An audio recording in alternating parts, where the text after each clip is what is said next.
What's up, everybody? Ain't Got It Yet podcast, episode 40. Excited about this one, man. I got Michael Williams, aka Yeahhh Mayne. Finally got you on the podcast, bro. Man. But also, Paul, man, I'm excited. Like I said, I watch your podcast all the time. And I'll be like, I need to get on there. I appreciate it. So I'm here now. And it's special, man. Most of my guests, pretty much everybody that's been on the Ain't Got It Yet podcast, they came to my studio in Mission Valley. We downtown at the HQ, man, so we doing it right. I'm glad you came. I'm glad you. Thank you for making the accommodation. Absolutely. I appreciate that. Thank you. Gracious host, man. Gave me something to drink as soon as I pulled up. I appreciate you, man. Absolutely. What's good with you, man? What you been up to? Man, gracefully grinding. I've been gracefully grinding. I use that term, gracefully grinding, because it's blessed to be on the grind.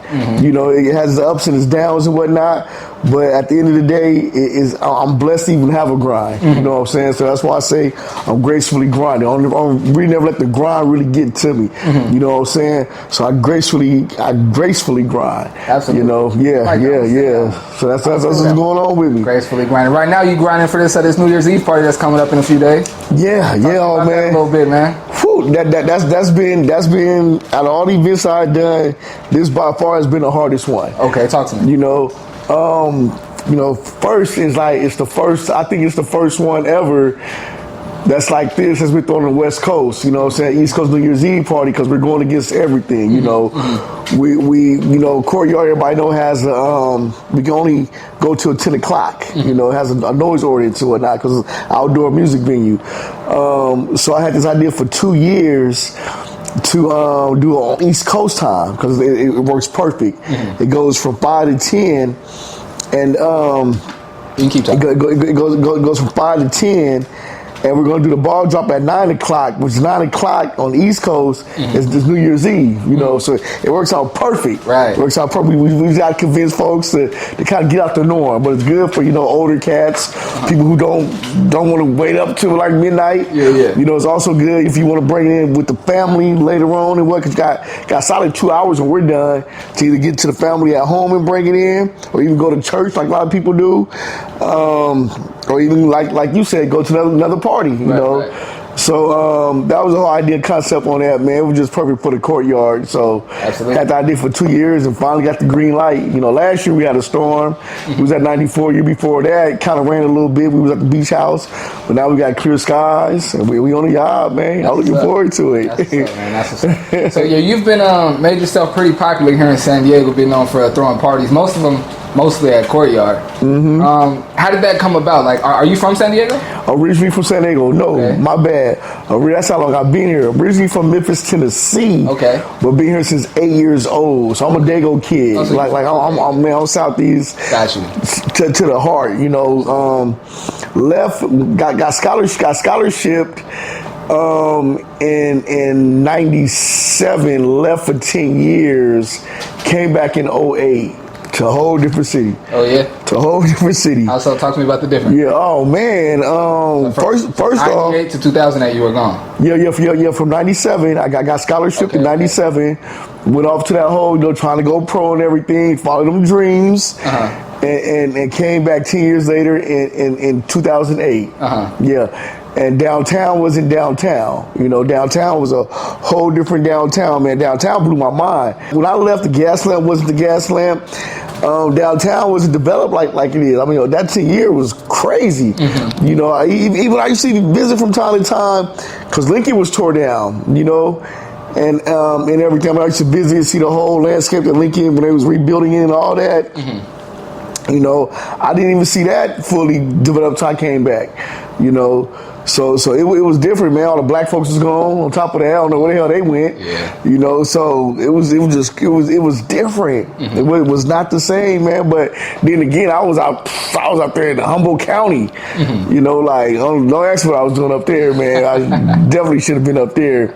But I got the Scholly to FAMU though. Okay. That's where I got the scholarship from. Okay. You know, but I had some little things, you know, happen up there. I had ended me at Humboldt. I had to end up at Humboldt, which was the second worst mistake of my life.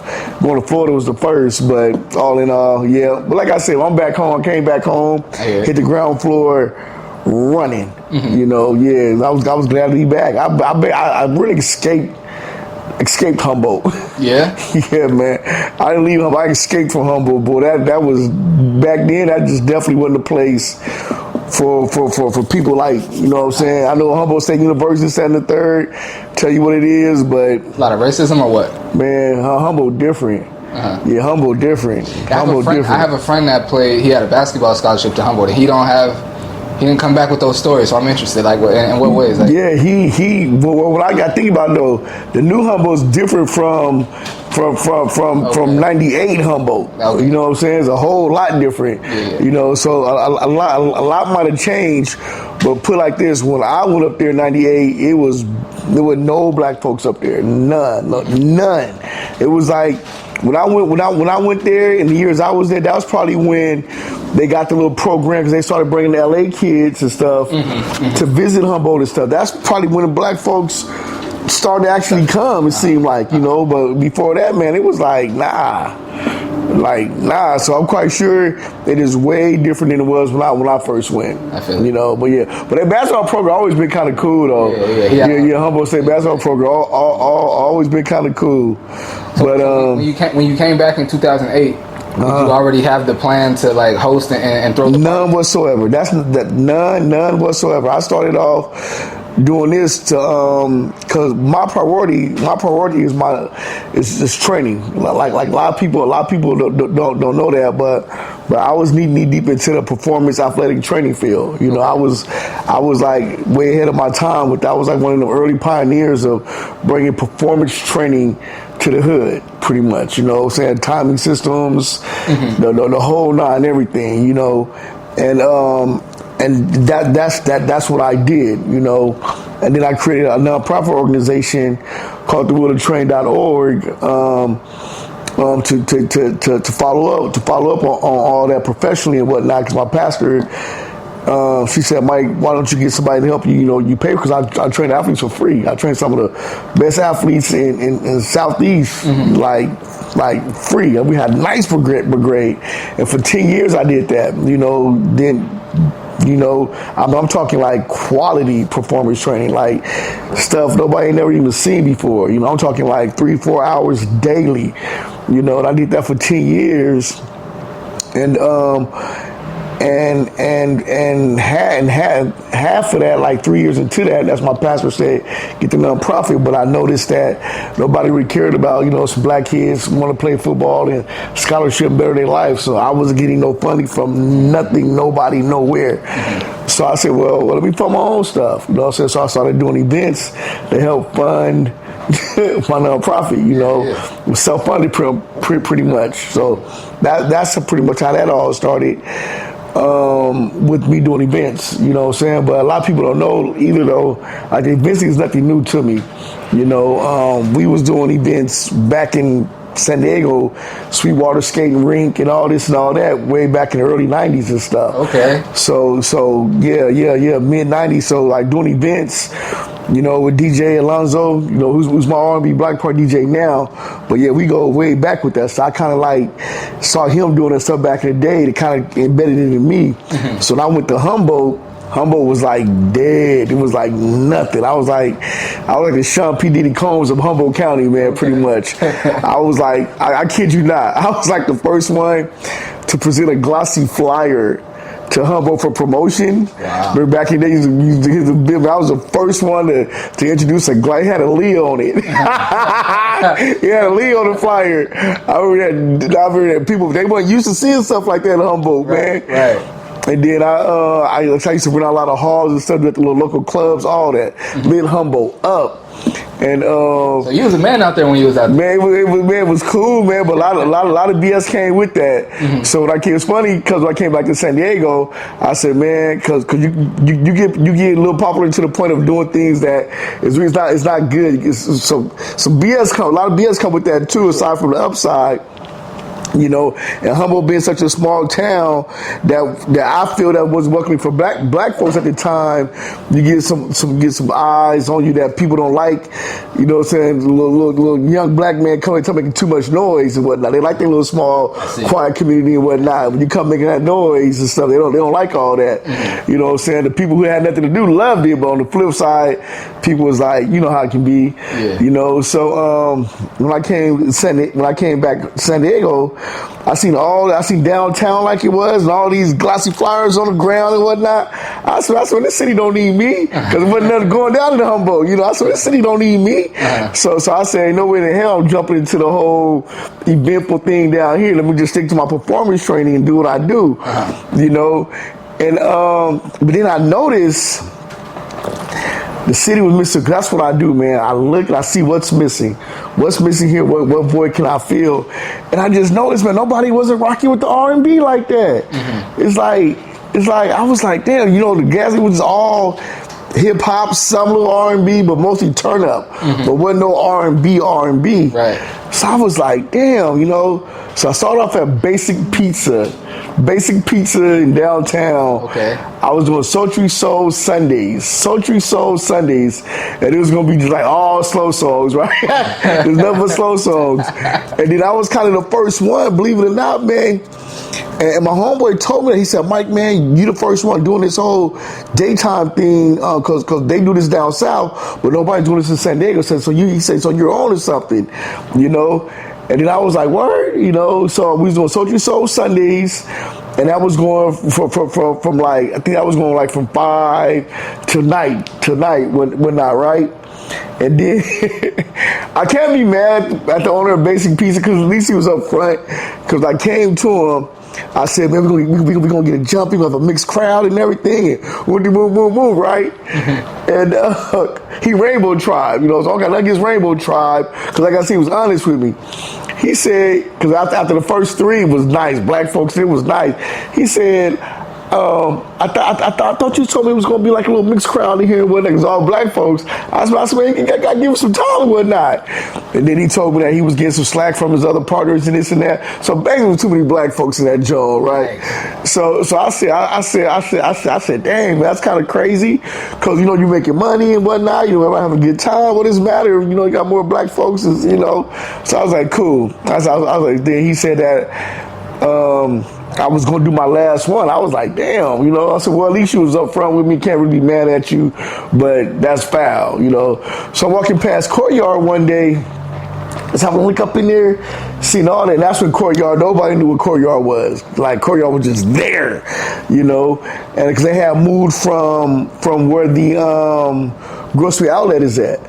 Okay. Yeah. They used to be over there. Okay. They moved to around the corner 13. I just walked by, man, look up in there, and it just hit me off tops. Bow! And then how it managed me, I was like, you know, let me do an R&B Block Party. Kind of explained to them what was going down at Basic and whatnot.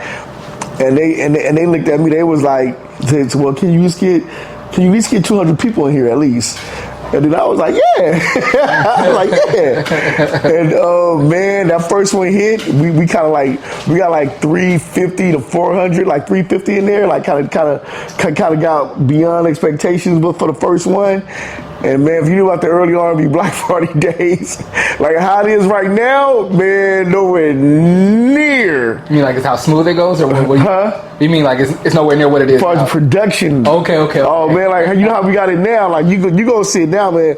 That's one thing we pride ourselves on is production, the lights, the all that, man. It was none of that. Okay. It was like, man, you might as well. It might as well be somebody's backyard. I was saying that. I was up in the backyard, man. And what year is this? We're going on our 5th year. Okay. So we're gonna be doing our 5th year anniversary, which is gonna be huge. So 2018 was the first year. So 2018 was when you got started. Yeah. Because we're going into the 5th. Yeah, going into the 5th year in 2024. Okay. Yep. 2024 we'll be going into the 5th. So 2019. So So we'll be celebrating our 5th year anniversary. Oh man. And we got it all, man. We got a big one. We got it all, man. To bring in the 5th, Juneteenth. Oh yeah. But you got no words for that. Talk to me. Huh? Or you don't want to let the cat out the bag yet? Oh man, I can tell y'all because I want to set the whole. I'm 2024. Y'all get ready for Juneteenth because there's some plans right now. Okay. We're gonna lock down all 4 blocks. So it's gonna be a block party. We're gonna shut down Market. Dope. Yeah, man. That's all lit. 4 corners. That's lit. Come on now. You already got that locked in? We talking about it right now. Oh, so we like 85% there. Be there for that. We like 85% there, man, and that one right there, that's gonna be the 5th year anniversary, and yeah, huge, huge. You know what I'm saying? But even ones before that, every block party, because we don't do it once a month, you know. So we try to make sure that each one is just like the best experience that we can have, because like we don't have that in San Diego. Like that's something we miss it. We don't have that, so it's cool that we get to have it at least once a month. You know, for people to come out and experience a whole different. And Courtyard is just crazy, man. It's crazy. If you ever look at Courtyard. If you really look at it, it's running water, electricity, and some containers. And you got you a full-pledged thing going on down there. It's crazy. It's tripping out how nobody ain't do that anywhere else. For sure, but my first time going, I think my first time being at Courtyard was a Soul Sunday, but then shortly after that was one of your parties. And my first time going to Courtyard, I was just looking around like, how have I never been here before?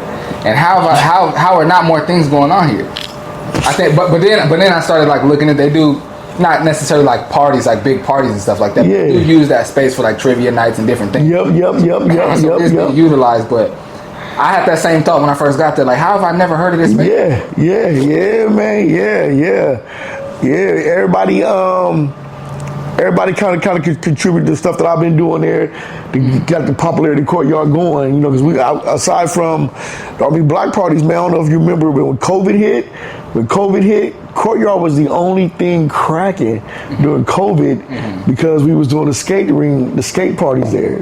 Was you there around that time? I never made it to none of those, but I was seeing them online. I never. Yeah, man. Yeah. But I had the skate parties cracking, and the way I did that was that. They had shut down 5th Ave. And I, once again, like something I did with Courtyard, just walking down the street, looking at the cutoff, it was like, damn, this would be a cool spot for me to just get a roller skate crew to come down here. But nobody said it was roller skate. I didn't know the roller skate community, none of that stuff. I was counting on Southeast. If I put something out, I think Southeast was going to be the buzz. But my boy Lance, he had his homeboy, Derek Purnell. Derek is like one of the top skaters out here. He was actually, before Usher's last thing in Vegas, I think Derek was on his how many things Usher he did twice? He did two residencies, right? I think, yeah, I believe so. Yeah, he was on his Usher's first residency. Okay. Background skater. But Lance said, yeah, you know, I got my boy Derek. So him and Derek was my Pied Pipers. Man, but we did the downtown get down on 5th Ave. A lot of people know, but a lot of people don't. Man, we did 2 of these. We had so many skaters hitting 5th Ave. Never been to San Diego ever. We had a flood of skaters in San Diego just going down 5th Ave with the boombox and everything, killing it. That's dope. And Justin at the Courtyard, he was like, can you bring that here? And then when he said that, I was like, I couldn't really say it. And I was like, hell yeah, let's do it, man. We brought that to the Courtyard, and lo and behold, it actually worked out, man. So we had Courtyard, then COVID hit, we had Courtyard cracking with the skate scene. Nice. Crazy. That's dope. So for those of you that know, that remember, come on, man. So with all the different events that go on at Courtyard, are you and like your team, are you guys competitive? Like you want like your event to be like the best one at Courtyard, or like the biggest turnout at Courtyard? Are you guys competitive, or you not think about it in that way? No, we don't. We don't have, because we're different, you know. Cause say like for instance like Soul Sunday, you got Soul, and I'm kind of butthurt about that too, because what a lot of people don't know at one point, and I say it's on tape, cause I already talked to his ass about it. But yeah, man, I thought at one point We cool. Ain't no beef with Soul Sunday whatsoever. Okay. But it's gonna be some good podcast shit right here and something. But me and Blake cooled in the motherfucker, man. But at first, I ain't gonna lie, I was hurt in the motherfucker. I was mad. Because it's the first time you're gonna hear this. Nobody know about this shit. You know what I'm saying? But like I said, it's gonna be some good podcast conversation. But I was mad as fuck, dog. And I was butthurt. I was salty about the whole thing because I had Soul brought Sunday going to courtyard. About Soul Sunday going to courtyard. Yeah, okay. yeah. Because I at one point, everything they explained to me. But at one point, the motherfucker jacked my idea. And I'm gonna tell you tell me, because I had brought the drummer cat. What's his name? Yeah, man. I brought Sean there because I wanted to link up with Neo Soul Tuesday band. Okay. You know what I'm saying? I wanted that live. Right, and he's the drummer for that band. Yeah, right? yeah. I want that live experience to be at the courtyard, the live music shit. Because like I said, I'm bringing ideas and shit. You know what I'm saying? So I bring Sean down and I'm breaking it down to my ideas and everything, right? And then he brings down the Neo Soul girl because this girl takes over Neo Soul now. It's not Omar no more. It's not Omar and I forgot what's the other homie name. But they left out of Omar's partner left out of town. Omar just left it, so she took it over. Mm-hmm. So she does Neo Soul. So he brings her down. And I'm breaking down everything. Yeah, we can put the band and shit, throwing the ideas, kind of band in the middle, this and that, and just doing all kinds of shit. Excited, right? They don't get back to me. Right? Next thing I know, man, 2-3 weeks later, why do I see a Soul Sunday at Courtyard with the motherfucking, what's his name, band and shit? And I'm like, man, what the hell is this? So I'm like, I know this dude didn't backdoor me. I know he didn't backdoor me, right? And then I'm called just like, dog, what the fuck, right? Yeah. I said, this dude backdoor me, this dude backdoor me, man. And then he said, nah, he broke it down to me. He said, like, he had met Blake this is his Jay story. He met Blake on some kind of business chat, whatever, and Blake used to do this in LA and all this and all that, and they got to talking, and then all of a sudden it worked out for him. But I'm like, the timing of that, so you can see what I'm thinking, right? Yeah. Like the timing of that was just foul. But man, for the longest, man, I wouldn't even even though it was dope, I didn't even go to the goddamn events. And Blake called me out on that one time too. He said he has Blake, man. Shout out to Blake. Yeah, man. Hey, nigga, we cool in the motherfucker right now, though, man. We cool in the motherfucker right now. So that's why I'm glad I can tell the story now and shit. For sure. And then it's like, then that's why I couldn't really go to Soul Sundays because I was mad, you know what I'm saying? So it was like, the shit was dope or whatnot, I just feel some type of way, you know what I mean? So, and he called me out on it one day too. He said, he had said something like, why you don't come to Soul Sundays or something? And no, that's what happened. When I seen him, I couldn't hold it in no more. Mm-hmm. You know what I'm saying? So I confronted him about it and whatnot. And then he said, and then he had said something is that why you don't be coming? Because when you put on events, you kind of know who does what. And the fact that I do a lot of events at Courtyard, he would know if I'm at the thing or not. You know what I'm saying? It's like, I would know if he's at my shit or not, because it's just like, we're the only ones that's doing shit at Courtyard like that, And then I had told, I was like, yeah, man, I was butthurt, but he had broke it down to me. He was like, nah, Mike, it wasn't like that. It happened like this, and the third, right? So I was like, cool. But just the timing of everything was just like, you know what I'm saying? Like, but yeah, man, so I got over it and whatnot, you know what I'm saying? And I'll repost their stuff, promote, because that's how I am and whatnot. But what I don't like, it's nothing that I don't mind putting on tape either, because I'm giving y'all stuff that's happening in the background and nobody know about, but now it can be talked about now because things has passed, it's been so long and whatnot, but what I don't like, to be honest with you, man, is like when other groups come and they try to like tread on your stuff and what you doing. other groups as far as like other parties or like other races? Like, what do you mean? No, because you know we got you got groups of people who do things. You got Soul Sunday that do this. Okay. You got such and such who do that. Different events. Yeah, exactly. Different party crews, party groups. You know what I'm saying? Do certain things and whatnot. And one thing that I don't like is when like say for instance, for example, if player A was at Andes and they had Andes on lock and they doing their own little thing, I'm not player B. I'm not going to come over there and try to do the same thing they're doing. You know what I'm saying? I feel, and I know like we like some whole little different thing nowadays where people don't really believe in integrity and this and that, and it just bothers me. But I hate copycatters, man. I can't stand copycatters. Like to try to ride your wave and try to copy what you do and even take over what you do. You know what I'm saying? I'm not going to say no names at one point, but somebody had the nerve to try to come to the courtyard, do exactly what I'm doing, and name it the fucking block party. Wow. Yeah, man. And had the nerve to get mad at me when I confronted them about it. You know? So yeah, man, crazy. So it's a thing where if you see somebody doing something, man, and you know what's another funny thing?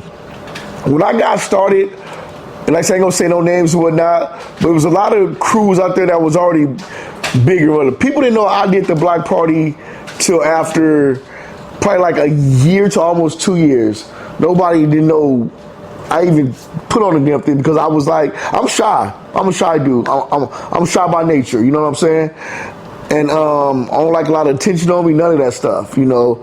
I like to play the back, and I learned that from Humble, because I was in Humble, I was P. Diddy. I was out there, you know what I'm saying, and this, that. But when all the bad stuff came with that, aside from the good stuff, I told myself I'll never, that put a sour taste in my mouth, you know what I'm saying? So I always want to stay the back. All this. The only time I ever had fun at an R&B block party was Halloween, because I had a big ass pumpkin head on, and I was able to cut. Nobody knew who the fuck I was. I was able to cut loose and whatnot. But normally I'm always managing. Always managing. Like I can do this interview with you today, and we had a block party tomorrow, Mike, man. I'll be so focused in and so there, I can walk past you, probably not even see you, because I'm so dialed in just to make sure I'm looking at, like, I'm managing it, but I just see them but faces, you know what I'm saying? It's weird. It's weird like that, you know. So it's like anybody I walk past, man, I apologize. I just be so locked in, man. It'd be crazy. I'll be on my phone, right, and I'll be trying to get my little videos and stuff. I don't see nothing around me or nothing. You know what I'm saying? I'm just so dialed in at trying to get this video and stuff and trying to edit it and stuff. It's crazy, you know, because nobody really see the back end R&B block parties is wild. Like people only see game day, but leading up to it, man, sometimes, dog, we going into our 5th year, and I would say, and them the homies now, courtyard, you know, Jay and them cool in the motherfucker. But if y'all only knew the head bashing we do sometimes, you know, sometimes it's like y'all have the R&B, all that cool shit, the lights, cameras, action, a lot of that came out of some conflict of interest at times that we just had to come to a thing and kind of see eye to eye and get things going, you know. But none of that. I say going into the 5th, we probably over that, but leading up to the 5th and all that, oh man, it was not all cake and pasta. And what was the reason for all that contention? Just trying to like get them up to speed on like what you were trying to do, or like what was the reason for all the contention? You know what? It was more say, that's a good ass question. It was more say like this, like I'm the big idealist, right? I got these ideas, these big ideas in mind and all this and all that, but I didn't know what it took to make those ideas actually come because of business of the courtyard on the back end. Like say I give you a prime example, like that came up like a food vendor. You know what I'm saying? Even though we want a food vendor on the yard, say like we throw the Afrobeat, because we do Afrobeats as well, which is definitely up and coming. We want the Afrobeats food vendor to sell the African food and stuff. But we got to keep in perspective is that the courtyard food vendor that's there they pay rent to be there, and when we throw an event, we got to keep in mind that that's taking money from Courtyard that they can be making. You know what I'm saying? So we got to kind of figure out a way how can both mesh where they're not completely left out, but they're also too benefiting from the event as well because they are Courtyard. Right. You know what I'm saying? So that's kind of stuff that we got to get, you know, because like I said, you paying rent there, you there. And somebody just come and just take, I can see how you kind of feel kind of like, you know what I'm saying? Yeah, because that's your business and whatnot. In other situations, people get hurt for stuff like that. Yeah, absolutely. You know what I'm saying? So stuff like that Courtyard coming to mind. But one thing I must say, man, is like, because it's between Justin and Nico, like never do nothing on text messages. If you do something on text, because text can be like taken any kind of way. The tone can be different and everything. Big time. Oh man. So it's like we would text, and that text message would be like it's like a argument out of hell. But then when we talk, it's like a whole different thing. Yep. You know what I'm saying? Yep. So I would say, yeah, you can text. Cause some people, text and text. But if anything like gets kind of crazy, pick up that goddamn phone, man. Mm-hmm. You know what I'm saying? Because when you hear the tone of the voice and this and that, it's like it assumes a lot because it ain't what you perceive as what you're reading. You know what I'm saying? Mm-hmm. And that's a jewel for y'all out there, man. Just let you guys know. And but yeah, man, it's been like even some like idea concepts that sound hella good to you. Mm-hmm. You know what I'm saying? They may be like, but they'll let you do it. And then when the shit end up working, at least they'll come back and be like, hey, we had you wrong. Right. Good shit. Okay, that's what's up. Yeah. Good shit. You know what I'm saying? And then sometimes when I be thinking something and like the bathroom thing or whatnot, I'll be like, nah, we want no goddamn porta potty. That's nasty. No, goddamn porta potty. But then when I see that long ass line and I'll be like, oh man, I'm glad I got these motherfucking porta potties. You know, stuff like that. You know what I'm saying? You know? But yeah, man. I feel it. Yeah. What's I know you gotta, I mean, obviously you're looking forward to the New Year's Eve party and things like that, but what's some of the, is there anything that we haven't seen the R&B Block Party do that you guys are gonna be doing pretty soon? Ooh, yes, sir. So what we're known for is, as well as just for the regular R&B Block Party, we're known for our themes, you know, because like I said, we're outside, so everything is kind of different. Even though you probably went to an all-white party before, we never had an all-white party outside like that. You know what I'm saying? So we had our themes of the all-white, the all-black, and whatnot. The men versus women, that went off super well. You know, where we have 2 female DJs and we have 2 male DJs and whatnot, and you know, ladies versus that thing. We always have themes, and some of our themes we do it every year. You know, so people can look forward to the all, but I look forward to the all white. I look forward to the men versus women and whatnot. But this year we're gonna try to do something a little bit different this year. And the reason why is that there's really no reason why. It's just like I come up with something, we don't got a lot of time of the year, so I just spring it on them. Mm-hmm. So this year we're looking forward to the cowboys and cowgirls. Okay. Yeah, I'm looking forward to that. Okay. So we bring because down south they got the little hip hop cowboy scene and stuff, and we want to bring that to here. You know. Mm-hmm. So that's why we're looking forward to definitely the shut down the 4 blocks is definitely going to be one of the main big ones. We got MLK Jam coming up. Okay, dope. You know what I'm saying? That's going to be right after New Year's. 2 weeks later, MLK Jam. It's going to be a nice one. We're going to definitely run back to men versus women. That was well received. Also, even though we are R&B Block Party, and 99.9% of the music played, we just made that coming out of this year, 99.9%, because we kind of got some little backlash about people come to the R&B Block Parties wouldn't necessarily be R&B, because my DJs would get aside themselves sometimes and they want to turn up, which is cool, but turn up the R&B, R&B Block Party. So it comes to a point, man, that's another thing too, man, I butt heads with my DJs. I'm surprised they even still DJing for me, to be honest with you, man. God damn, boy, hey, Larry, Alonzo Love, come on, man. DJ Black, You know, man, Brian, Mr. Bogart, man, golly. Just as far as staying like on the theme of R&B, is that the whole? Yeah, man. Like I said, I take them up through the ringer, you know, because I'm like, even one person was trying to call me a dictator or some shit or whatever the hell, but it don't be like that. It's just that like, I'm an idealist. I'm an idealist, you know what I mean? But like I said, I ain't gonna lie, man. I was probably them motherfuckers still DJing for me because I take them up through the ringer. Can I offer a suggestion as far as themes? Can I offer a suggestion as far as themes? Absolutely. Masquerade and toga. Masquerade, Joe? Do a masquerade and toga party. Masquerade and toga party. I think that'd be lit, bro. Is that right? We're masquerade and toga together? Yeah. Toga's when they wear little white sheets, right? Yeah. And then the masquerade and toga party. I think that. You think that's gonna work, Mike? I think that'd be dope, bro. Okay. All right. Hey, y'all hear this shit? Roll it out to your audience, man. See what they think. I think that I would come to that party. A masquerade and toga party. Yeah. That's some real fraternity type stuff. It is. But I'm a frat, but you know, it is. Yeah. Okay. All right. I keep that in mind. I keep that in mind. Yeah, because this year we want to throw some stuff out, man. So that may not be a bad idea, to be honest with you. You know, but we definitely want to have R&B Block Party turn up edition. You know what I'm saying, where we introduce hip hop. You know, and we have a good turn up edition. You know what I'm saying, but at the same time, with that.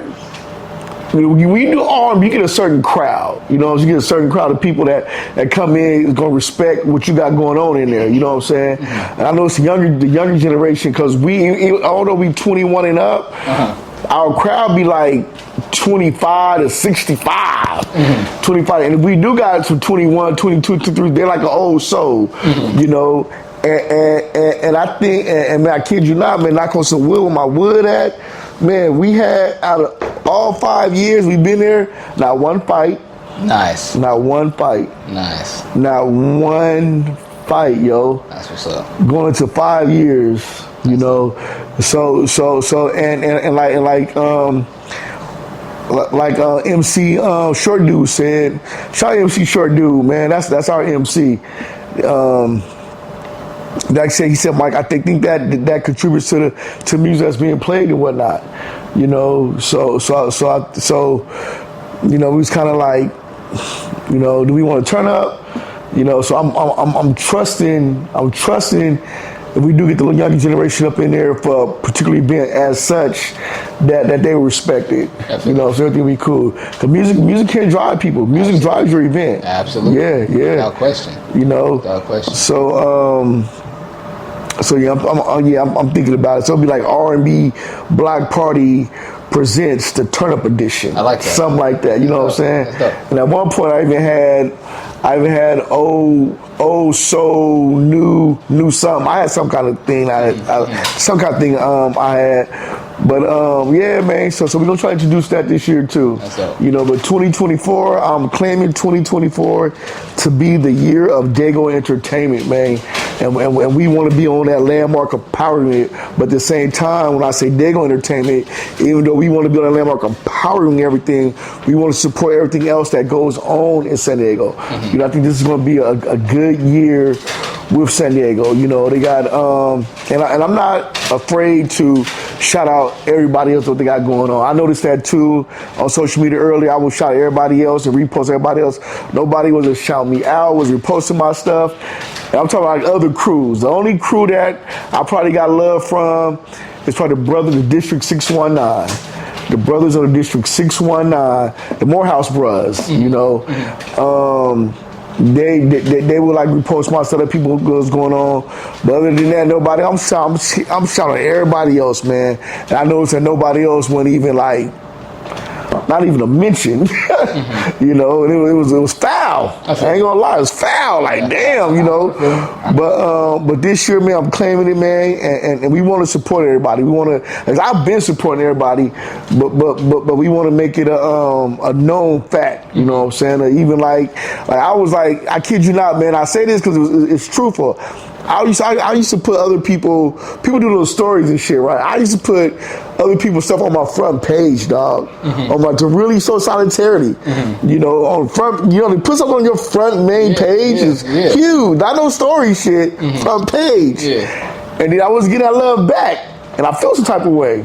I never did it again. I know the feeling. I got to the point where, and it's difficult. It can be difficult, but I got to the point where I was like, if I want to show love, I'm gonna show love and not nobody to show no love back. You know, you get to that point where it's like, I'm gonna do this and I'm gonna expect that on the other end, but it's like you can't ever expect nobody to be. But that's the thing, though, Mike. I wasn't even expecting it.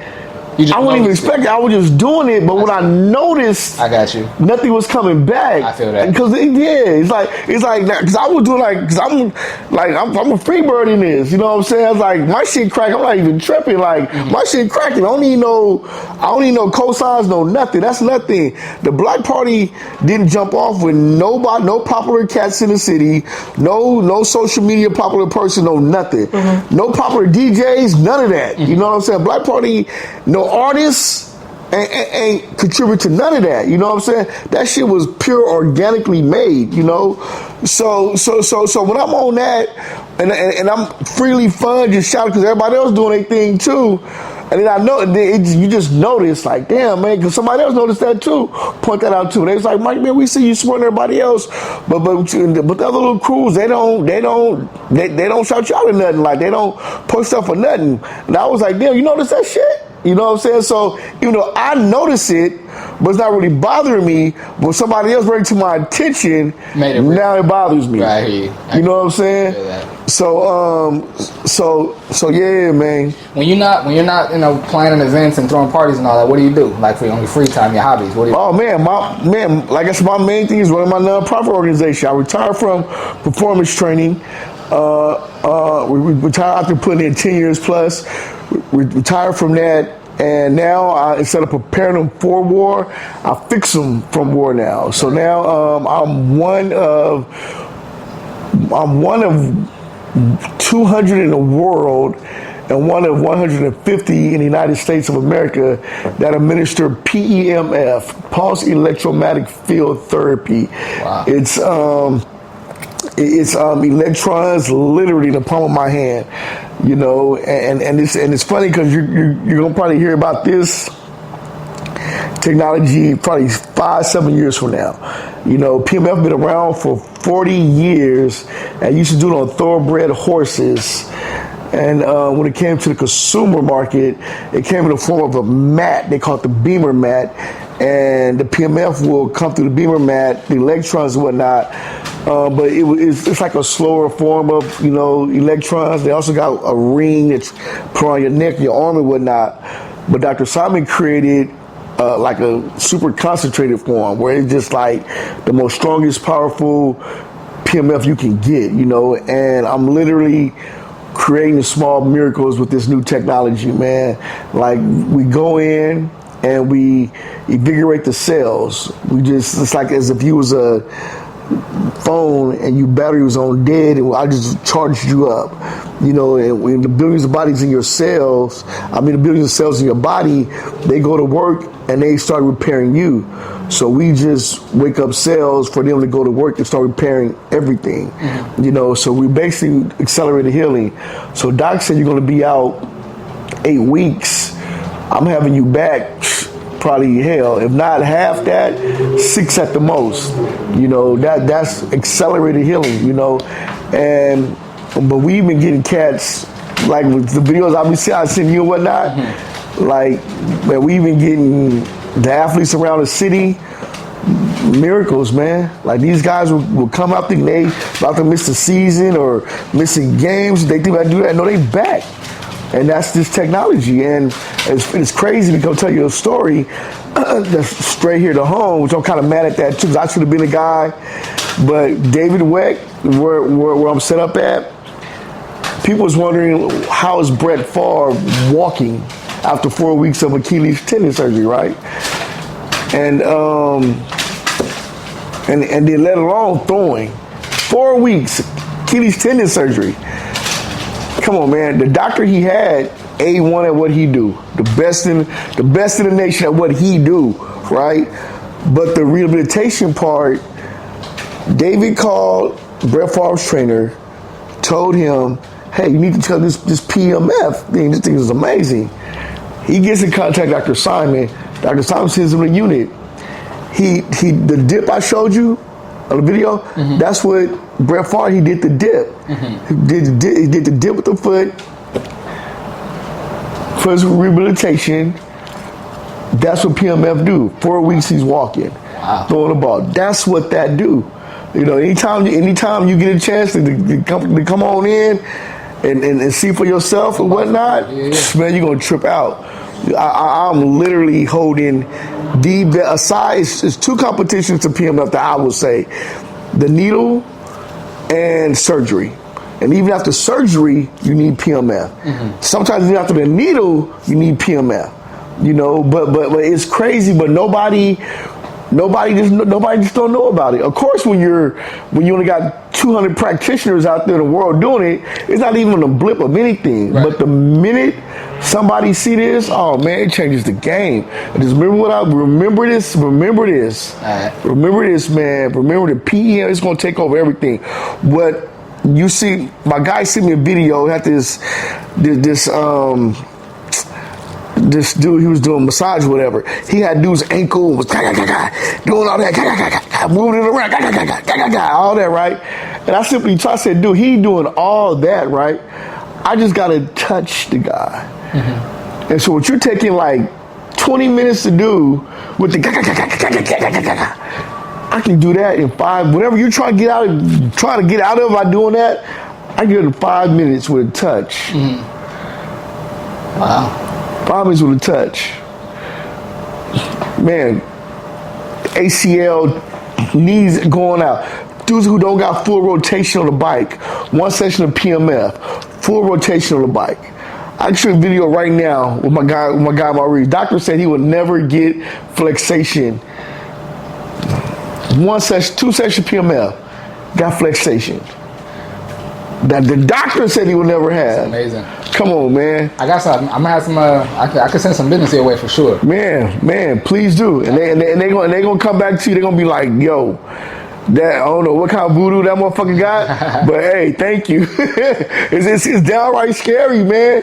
Okay. Yeah, but like I said, 5-7 years from now, man, everybody gonna be on to the PMF thing, you know. But definitely, shouts out to physical therapists though, because even though we got PMF, never discontinue a physical therapist. You know what I'm saying? Because there's some things that they can. Because people say people who do well with PMF, like a massage therapist, because they know the body, they know the connections in this. Or if you're a performance trainer, you just happen to be really good at the touch. You know what I'm saying? You know your shit when it comes to touch. You know. But I would never say not to go to like a physical therapist. Like every guy that I did PMF on, I always say stick to your physical therapy. You know, you definitely want to compare and whatnot, but they don't want to go to physical therapy because they kind of be like, Mike, this is pretty much all that I need.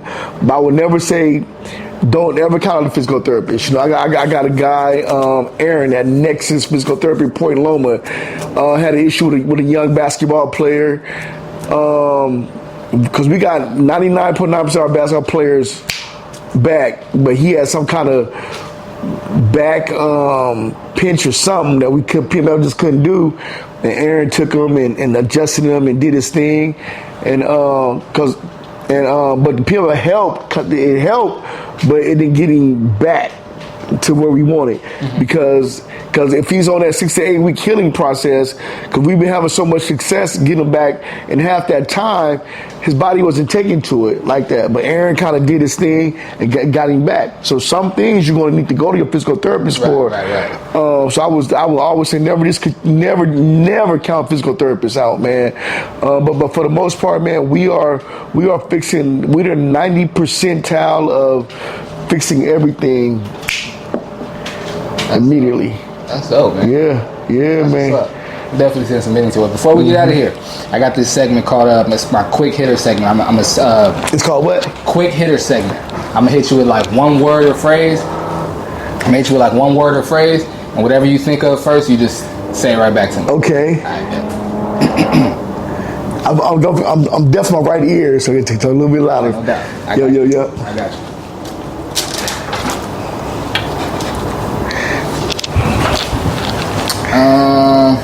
Let's go. R&B. R&B, groovy, Block Party. off the motherfucking chain. San Diego. Man, best city ever. Won't want to live nowhere else. Downtown. Do better. Gaslamp. That's gonna help you do better. Southeast. Oh, home. College. Best experience ever. You said college, right? College. Oh, best experience ever. Physical therapy. Needed. Hip hop. Let's go. Let's get another 50 years, baby. Let's get another 50 years. My last one. Yeahhh Mayne. Dopeness. There we go. Dopeness. I got Hey! Appreciate it. Man, appreciate you, man. Absolutely. Ain't Got It Yet podcast, episode 40. Appreciate y'all tapping in, man. Take care. Yeah. Ooh, I can't wait to get our podcast going, man. This right here gave me, man. This is dope.